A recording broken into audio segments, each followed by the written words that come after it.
the concern of the environment as an elitist concern. 1 year ago, I was waitressing in a taco shop in downtown Manhattan. So? I just got health insurance for the first time a month ago. This is not an elitist issue. This is a quality of life issue. You want to tell people that their concern and their desire for clean air and clean water is elitist? Tell that to the kids in the South Bronx, which are suffering from the highest rates of childhood asthma in the country. Tell that to the families in Flint, whose kids have their blood is ascending in lead levels. Their brains are damaged for the rest of their lives. Call them elitist. You're telling them that those kids are trying to get on a plane to Davos? People are dying.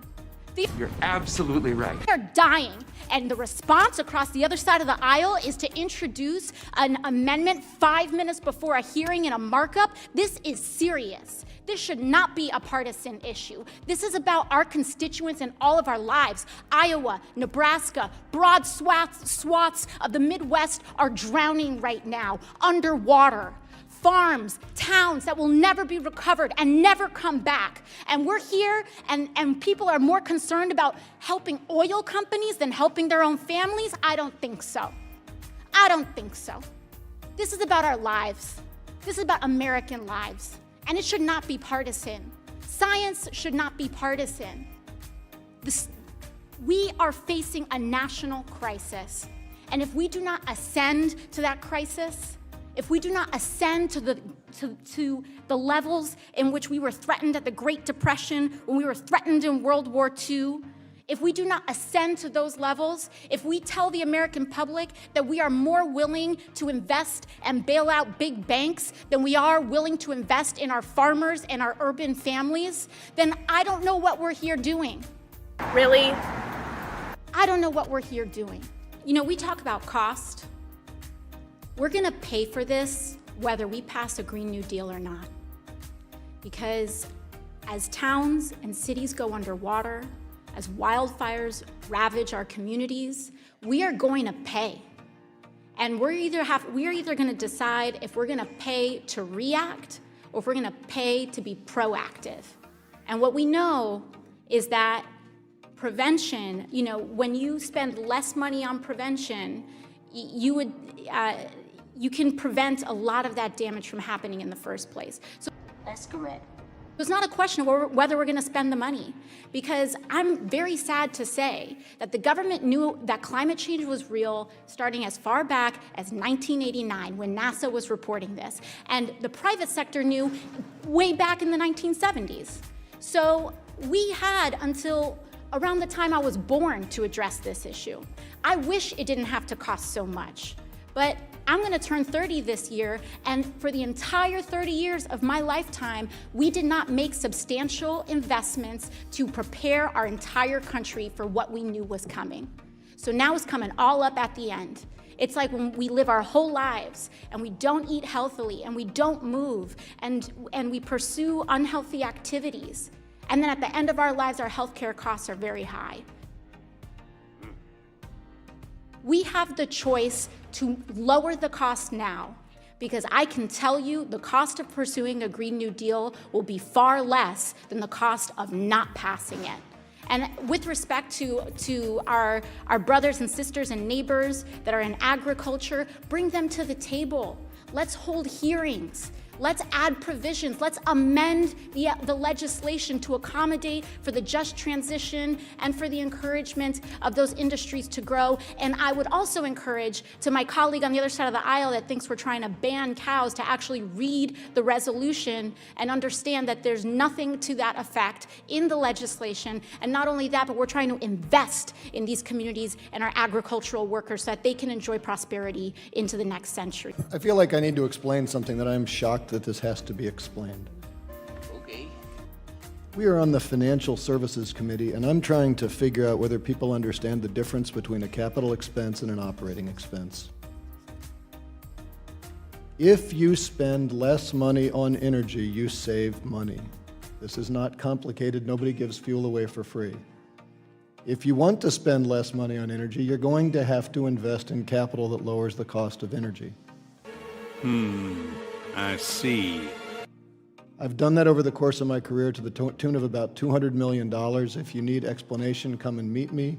I would love to work with you on the Select Climate Committee because we have an opportunity to invest in our country and make us wealthier and make us cleaner. Those two things are not in conflict unless you don't understand the difference between a capital expense and an operating expense. Yes, that's correct. That's correct.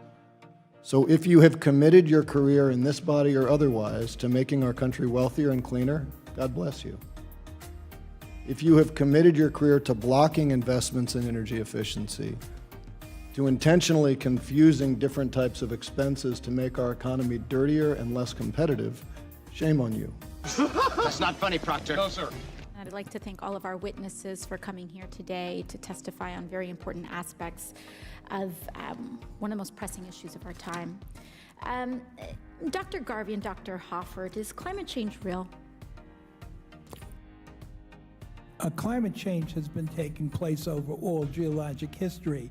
Climate change from fossil fuels is not only real, but it is happening at much higher rates than we have recorded in the geologic record. Thank you, Mr. So Hoffert. there is I'm no sorry, doubt about that. Thank you, Mr. Hoffert. I apologize. I have to be expeditious with how I ask these questions. Dr. Garvey, would you agree? That's right. Yes, I would. Are large corporations' use of fossil fuels one of the primary causes of climate change that we're seeing today? Yes, is the simple answer. Same here. Yes. And how long has there been roughly a scientific consensus surrounding those two facts? I would say roughly 20 years, and that consensus is of actively working scientists who publish in peer-reviewed journals. Thank you. And we have documents going back decades showing specifically that ExxonMobil or Exxon knew about climate change. In 1977, Exxon scientist James Black told Exxon's top executives that, quote, the most likely manner in which mankind is influencing the global climate is through carbon dioxide released from the burning of fossil fuels. This was in 1977. This was followed by an internal memo in 1979, which stated that, quote, the present trend of fossil fuel consumption will cause dramatic environmental effects before the year 2050. How could you be so sure? Dr. Garvey, would you say that the folks you worked with at Exxon agreed with the consensus on climate change? Wholeheartedly. Dr. Hoffert? I can testify to after 1981 because I was working at Exxon with a group that was doing the calculations, and of course, we did know that. Understood.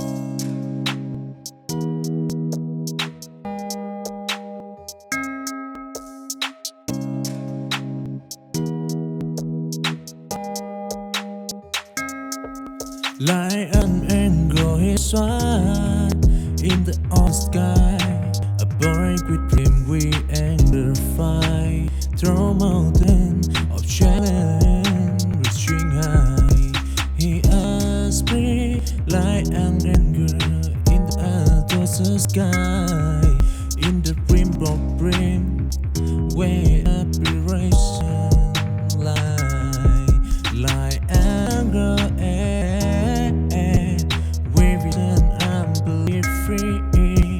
in the symphony of effort, we bring up be free. He can't quit the rain. Wing a scream burn.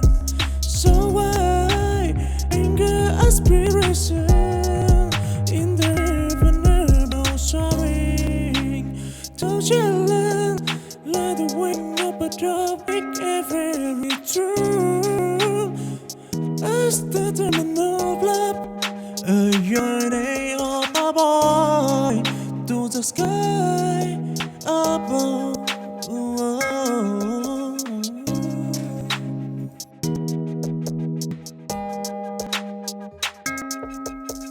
Like an angel is one in the open sky. A boy with dream we enter fight through mountain of challenge reaching high.